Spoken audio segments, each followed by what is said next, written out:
Next generation நேயர்கள் அனைவருக்கும் வணக்கம். நான் ஜோதிடர் ஜெய தமிழ்ச்செல்வன் பேசுகிறேன். அதாவது இன்றைக்கி நம்ம வைகாசி மாத பலன்களை பார்க்க போகிறோம். இன்றைக்கி இந்த மாதத்தோட சிறப்பு என்னென்னா, சூரியன் மேசத்திலிருந்து ரிஷபத்துக்கு பேச்சு ஆகிறாரு. இது சிறப்புனா என்னென்னா, குருவோட சூரியன் இணைய போகிறாரு. அதனால குருவோட சூரியன் இணையும் போது சிவராஜ யோகம் அப்படின்னு சொல்லப்படுது. குருவோட சூரியன் அதாவது இணையும் போதும் குரு பார்வையில் விழுகும் போதும் சிவராஜ யோகம் ஜோதிடத்தில் சொல்கிறாங்க.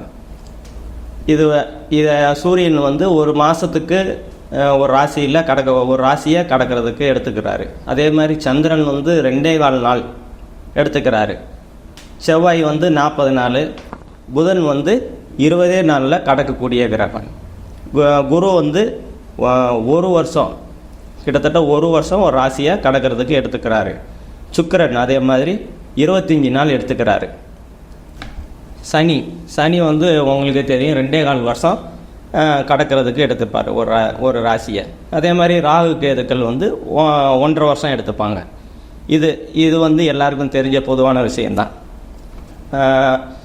நான் அதாவது ஜோதிடத்தில் 2 சக்கரம்னு சொல்லுவாங்க.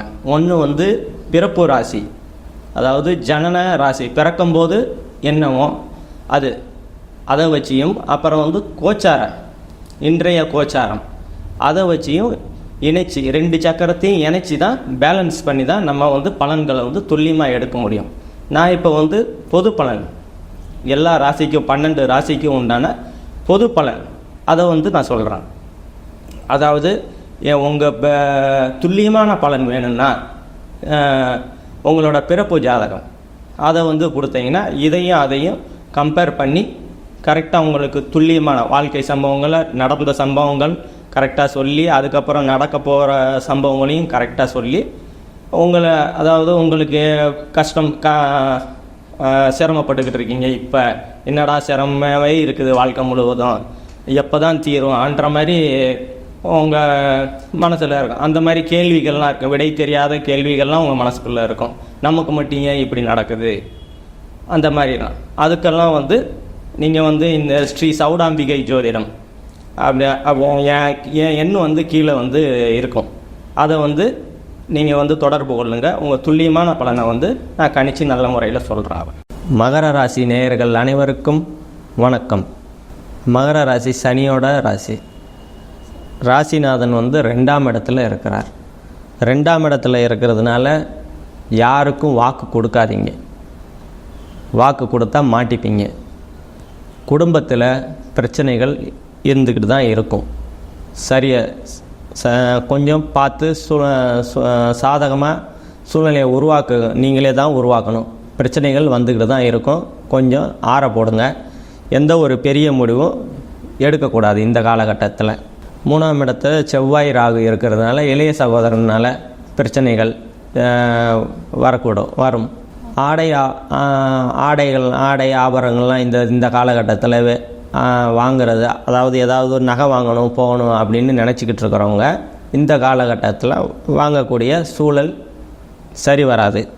வெற்றி, இந்த 3ஆம் இடம் வெற்றி விஜயம்னு சொல்லுவாங்க. எக்ஸாமில் ஏதாவது எக்ஸாம் எழுதிருந்தீங்கன்னா அந்த எதிர்பார்த்த மதிப்பெண்கள் எதிர்பார்த்த மதிப்பெண்கள் வர முடியாத சூழ்நிலைகள் இருக்கும். 4ஆம் இடம் புதன் சுக்கிரன் இருக்கிறதுனால தாய் நல்லாவே இருப்பாங்க. தாயால் அனுகூலம். அதே மாதிரி வீடு வாகனம் வாங்கக்கூடிய சூழ்நிலைகள்லாம் இப்போதைக்கு உண்டு. தாராளமாக வீடு வாங்கணும். போன மாதம் வரைக்கும் கண்டிப்பாக வாங்குவீங்க. போன மாதம் வரைக்கும் அப்படியே வாங்கலாம் போகலான்னு நினச்சிக்கிட்டே இருப்பீங்க. இப்போ கையில் காசு கண்டிப்பாக இந்த மாதத்தில் வாங்குவீங்க. அதே மாதிரி வண்டி காரு வாங்கணுன்னா கண்டிப்பாக இந்த மாதத்தில் வாங்கியே தீருவீங்க. 5ஆம் இடத்துல குரு இருக்கிறதுனால இதே மாதிரி குலதெய்வம், பூர்வ புண்ணியம், புத்திரஸ்தானம்னு சொல்லுவாங்க.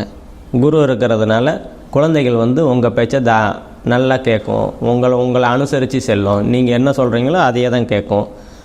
தந்தை மகள் அந்த உறவுகள்லாம் நல்லாவே இருக்கும். 6ஆம் இடத்தை செவ்வாய் பார்க்கறதுனால வேலைகள்லாம் கொஞ்சம் பார்த்து கவனமாக இருக்கணும். ஏன்னா வேலைகளில் விபத்து ஏற்படக்கூடிய வாய்ப்புகள்லாம் நிறைய உண்டு. அதெல்லாம் கொஞ்சம் பார்த்து கவனமாக கையாளணும். நோய், கடன், எதிரி, இதெல்லாம் கடன்லாம் இப்போ யாராவது கேட்டால் கூட இந்த காலகட்டத்தில் உங்களுக்கு கடனே தேவைப்பட்டாலும் யாரும் கொடுக்க மாட்டாங்க.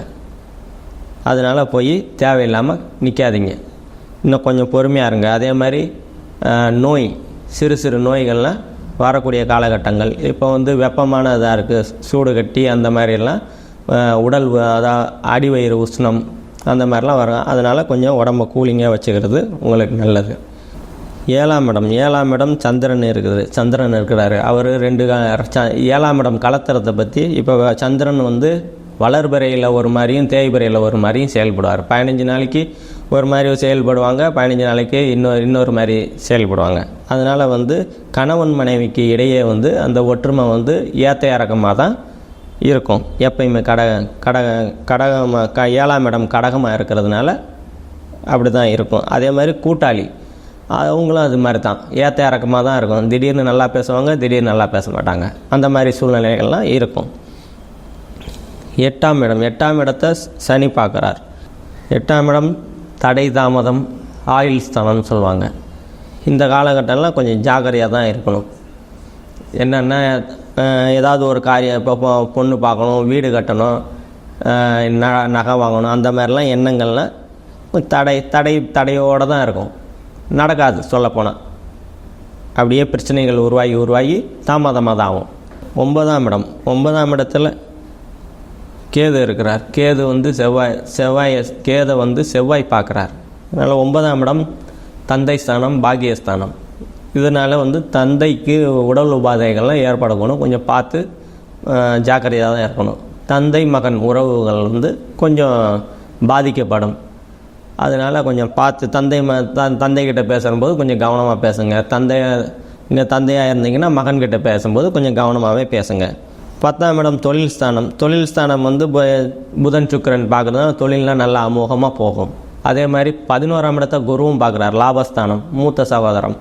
இதனால் வந்து லாபங்கள்லாம் நல்லா வரும். தொழிலில் வந்து லாபங்கள் நல்லா வரும். மூத்த சகோதரினால் உதவிகள் உங்களுக்கு கிடைக்கும். அவங்களால அனுகூலங்கள், ஆதாயங்கள்லாம் உங்களுக்கு வந்து கிடைக்கும். 12ஆம் இடம் சமமாக இருக்கும். நன்றி, வணக்கம்.